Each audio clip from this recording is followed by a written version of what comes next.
Hello friends, this is SnoozeQuest here. Today I thought we would do something a bit different. This is a text-based game or adventure story that is called Creatures Such as We.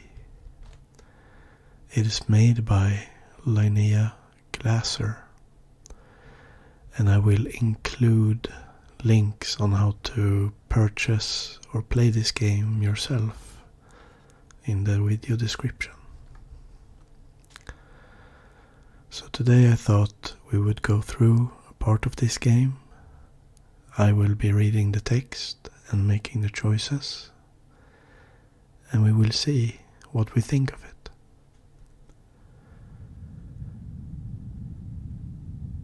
Strolling through the final airlock, you feel satisfied that the facility is in order.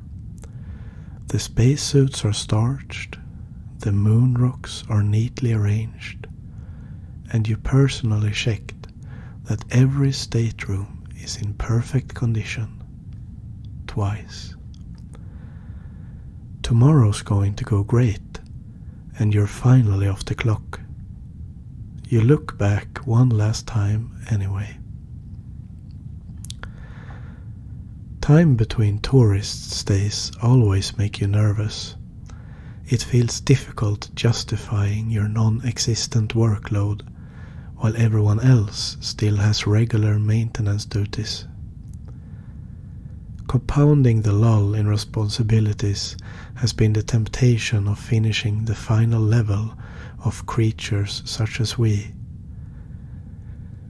Will you wipe out the last of the traditionalists, or will Lores elude your grasp at the last minute? Will you and Elegy have a happily ever after? The anticipation is giddily maddening. You hear chatty banter as you approach the passageway to the crew common area, and laughter as you pass it. You hurry along, you're about to save the day, be the hero, put everything together. And here we have to make a choice. You wish life was that simple. You enjoy the escapism. You just enjoy experiencing the story. You can't wait to launch right in. I think we'll pick You Wish Life Was That Simple.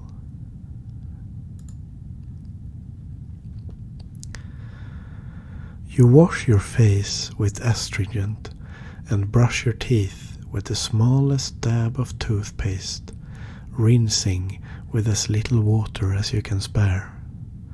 It's so much work, so much sacrifice living up on the moon. Living anywhere, really. Life is hard, and it's nice to play a story where it's not, where everything is simple and easy. It's calming, reassuring, makes all the sacrifice, all the strife feel worthwhile. You set your walkie-talkie down on a nearby drawer and lean back against a chair backing at the foot of your bed. You close your eyes as Creatures boots up. The loading music alone just melts the mundane away. It's delicious. Your ashen undead avatar walks towards the rubble as your ghost companion Elegy scouts ahead. These ruins are all that's left of your former base, a casualty to the crusade of traditionalists and internal treachery. Elegy perks at something, then flits back and enters your body. The screen sparkles blue and the GUI updates as your powers mingle. Thanks to heightened senses, you're now aware of the nearby enemy guard. The first one is always the easiest, of course, but the combat will cascade into a heavy hack and slash. This is going to be fun. What is your preferred combat style?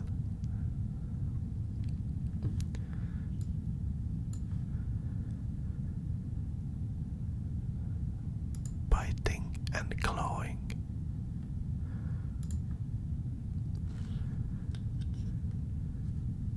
You propel your avatar faster than physically possible, bounding towards the target on all fours. She sees you coming and hits an alarm. She reaches for a weapon next, but it's already too late. You leap into the air as your character's maw and claws are magically enhanced. You tear your target apart with visceral power. Elegy delights with your characters at the ruthlessness. You progress through the compound, dispatching more and more guards. You pass piles of undead corpses and ectoplasmic ash, evidence of their cruel conquer. You will make sure that this never happens again. Your mastery of the controls is an unstoppable force that leaves none alive. And then, in a flurry of magical enhanced efficiency, you're there. The command center. The final boss chamber. Your avatar's arrival interrupts a woman who was tapping away at a console from behind her personal glass blast shield.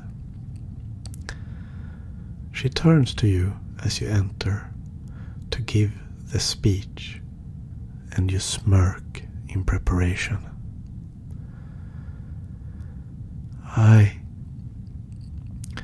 I'm sorry, so sorry for what you have become. I should have been better. I should have been stronger about stopping it. I failed you. I failed you all. After my son, I realized how much time I had wasted with speeches, with words. I had to take real action. So I'm here, saving humanity, saving it against your kind. And I know you're still human in there somewhere. Please stop this. Let humanity resurface. Stop being the monster. That was not exactly what you expected. You're given options on how to respond.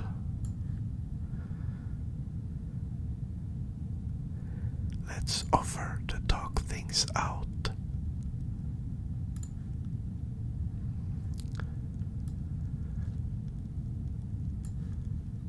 Your avatar takes a few steps forwards at walking speed. Listen, I want to end the bloodshed, the pointless feud. Would you agree to a truce, an agreement, even just a plain ceasefire? Let us work together towards peace. She sighs at this. Very noble, but unfortunately, that can really only be achieved when your kind is all dead. I'm sorry that you brought this on yourself. She hangs her head and quietly pulls out a small remote device that she points at some nearby electronics. She presses a button, and strange lights and noises fill the room. They hurt your ears, so you turn the headphone volume down a bit. The ghost companion floats forward, howling in agony, and then freezes in front of your avatar. The noise, the light, it's Elegy's resonance frequency, but how? They're supposed to be so specific as to be impossible to discover. The traitor. It must be the traitor who gave Elegy's frequency to them. Oh man, you haven't found the traitor yet. They must be the final boss. Or maybe a teaser for a sequel. Loris turns to you. You know what is happening. Turn yourself over. Allow yourself to be destroyed, and I will turn this off. The ghost will be saved from eternal dissolution. Let's try to attack the equipment.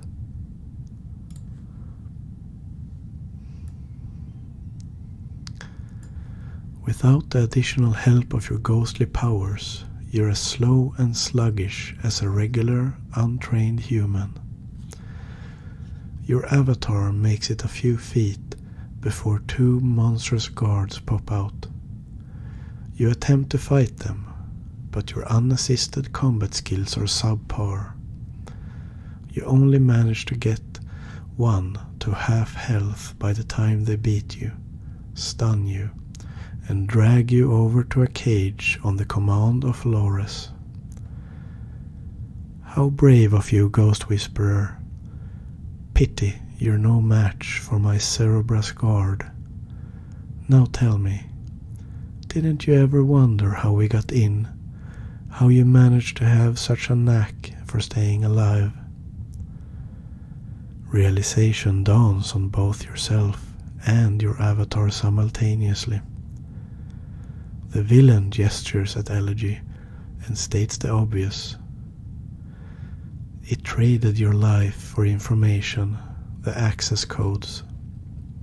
Its resonance frequency, she chides. Pity that you threw your end of the bargaining away. Betrayal. Elegy betrayed everyone for you. It's your fault. Elegy's fault. Your avatar turns to the ghost.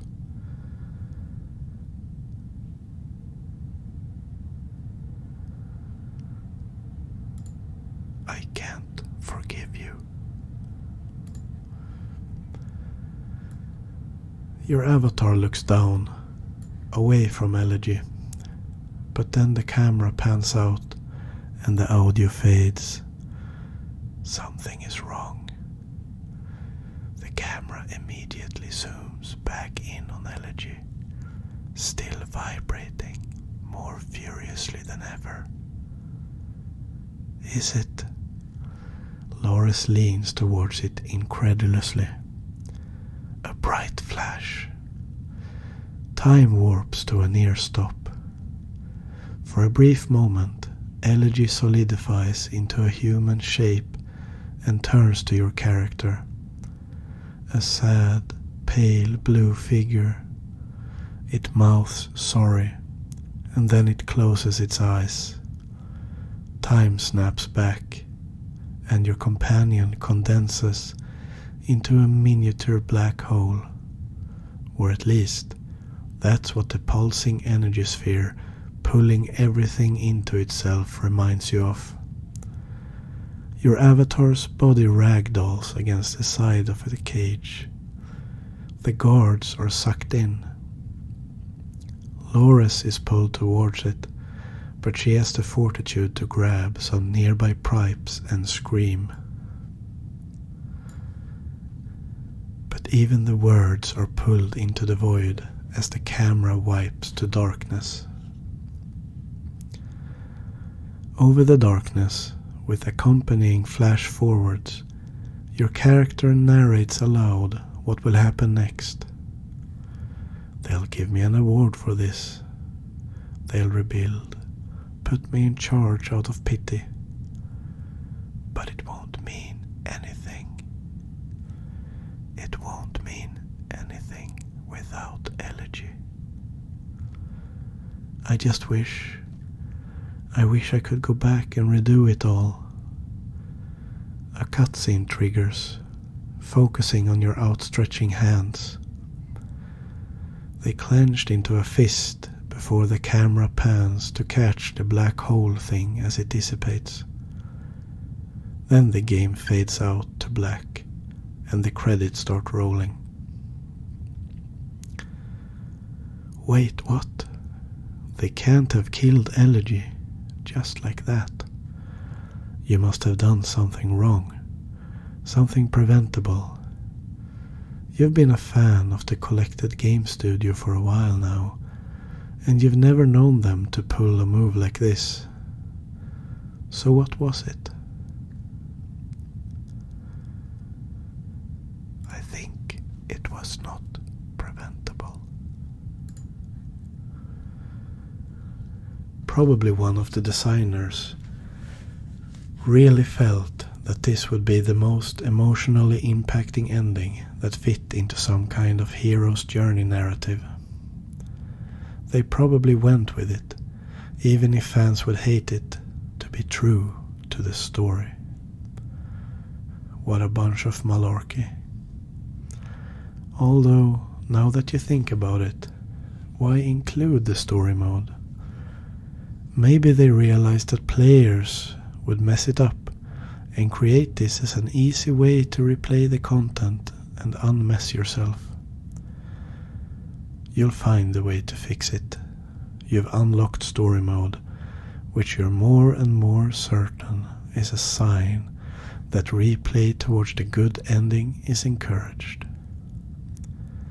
You power down the device and push the computer back up against a wall. You get into the covers and turn it over in your head more. Maybe this internal conflict is the response that the designers wanted, but it doesn't feel satisfying. It doesn't feel right. You just wanted a good ending. As you velcro up your blanket, you wish that your scheduled internet browsing time wasn't a week away. You'd really like to look up the answer. Sleep until tomorrow. You wake up and unstrap yourself from the bed before stumble bouncing into the small bathroom. Your stomach is still in knots over that ending. It was a total existential punch in the gut. And now you're supposed to go out there and wow a bunch of snot-nosed tourists? You moan and stare into your mirror, really looking at yourself. Is this who you really are? A middle-aged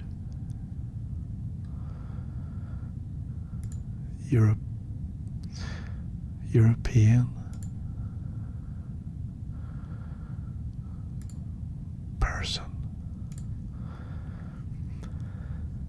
At this point in your life, you didn't think you'd be playing glorified tour guide on the moon, but at least you're good at it, and in a few years you'll be able to cash out. They pay pretty well for the isolation, tight living schedules, and the minor bone loss. You sigh into the mirror. New clients today, which is always a stressful unknown. You passingly wonder if you have time to go through character creation in creatures, but decide better of it. You can be patient. It's just one work cycle until you can game again. At any rate, you'd better get ready. You climb in for a military shower, rinse, turn off water, suds up, then rinse again. A process that would be cold if the bathroom weren't equipped with a heater to keep you warm.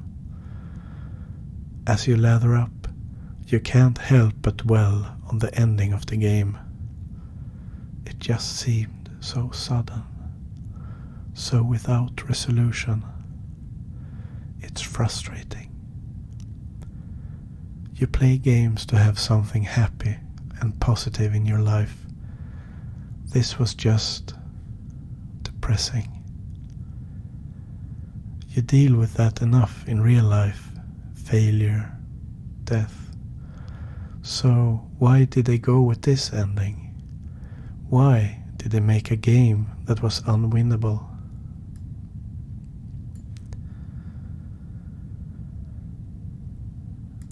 They thought it would be the most dramatic. They wanted to make a game that would stick with you, that would keep you thinking about it, dwelling on it.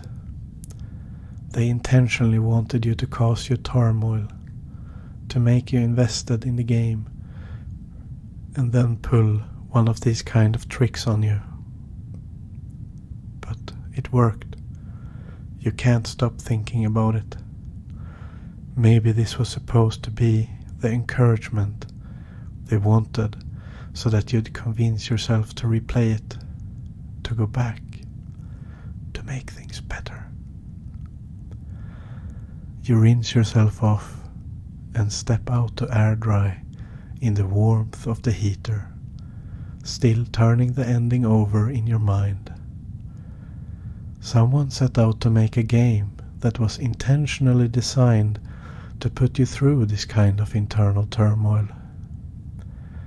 Even if it's fixable, you sunk hours and hours into an experience that left you feeling depressed. That's not what you paid for.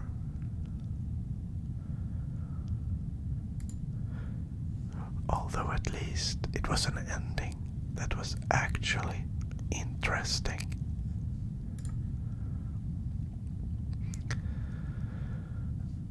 You have been dwelling on this for long. Maybe that's what they intended, for it to make this kind of emotional impact. But even if that's what they intended, it feels pretty hollow. It doesn't feel satisfying. It feels like they made it to enjoy themselves, not for others to enjoy the result. Well, it will go better next time. You shake yourself out of the introspection and focus on the here and now, getting ready. It just seems so mundane. Doing the same thing day after day just to stay in place. Bending yourself over backwards for this endless stream of disaffected tourists. Does it really matter? Well, of course it matters. It matters to you, to them, and very much to Space Joy. Every day you bring your best. Every day you are your best. You glance over at the makeup box. As a director of activities, the company prioritizes materials that make you look more professional. It's a privilege that many of your co-workers aren't afforded, so you're always split between not squandering it and not flaunting it.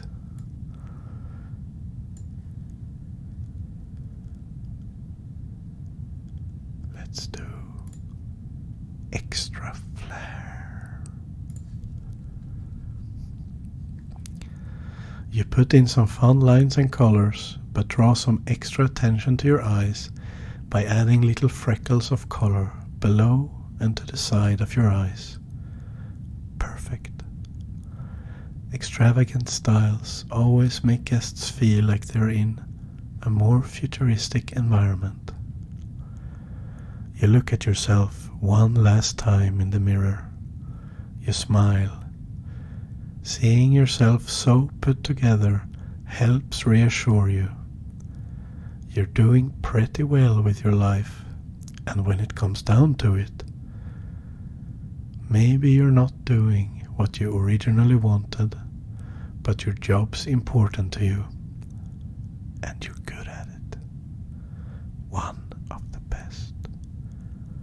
You adjust your hair, then head on out.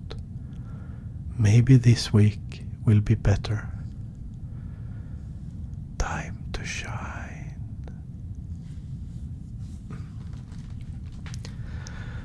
I think we will end here.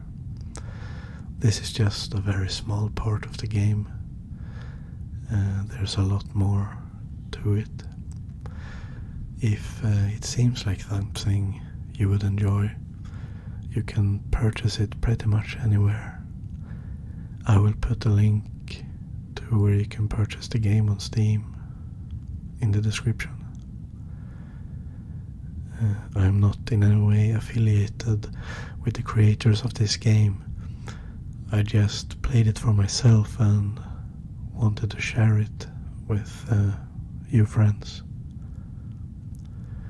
Drop a comment below if you check the game out, if you enjoy it, if you would like to see more. And until next time, have a good day, or maybe a good night, depending on where you are.